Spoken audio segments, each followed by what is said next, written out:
കണ്ട് യേശു ഉണ്ടെന്നറിഞ്ഞ ജനം കാൽനടയായും ഓടിയും അവിടേക്ക് എത്തി. യേശു ഉള്ളിടത്ത് ജനക്കൂട്ടമുണ്ട്. കാരണം യേശു ഉള്ളിടത്ത് വിടുതലുകളുണ്ട്. യേശു ഉള്ളിടത്ത് അത്ഭുതങ്ങളുണ്ട്. യേശു ഉള്ളിടത്ത് അസാധ്യങ്ങൾ സാധ്യമാകും. യേശു ഉള്ളിടത്ത് രോഗികൾ സൗഖ്യമാകും. യേശു ഉള്ളിടത്ത് ഭൂതങ്ങൾ വിട്ടുമാറും. യേശു ഉള്ളിടത്ത് തിന്മയുടെ ശക്തികൾ വിട്ടുമാറും.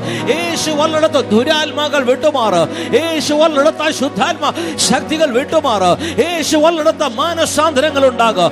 യേശു ഉള്ളിടത്ത് വീര്യപ്രവൃത്തികൾ നടക്കും. യേശു ഉള്ളിടത്ത് കണ്ണുനീരുകൾ മാറും. യേശു ഉള്ളിടത്ത് നിരാശകൾ മാറും. യേശു ഉള്ളിടത്ത് ശാപങ്ങൾ മാറും. യേശു ഉള്ളിടത്ത് ബന്ധനങ്ങൾ മാറും. യേശു ഉള്ളിടത്ത് അടിമത്തങ്ങൾ മാറും. യേശു ഉള്ളിടത്ത് സമാധാനം ഉണ്ടാകും. യേശു ഉള്ളിടത്തേക്ക് ജനം ഓടി വരും. യേശു ഉള്ളിടത്തേക്ക് ജനം ഓടി വരും. കാരണം യേശു ഉള്ളിടത്ത് വിടുതലുണ്ട്.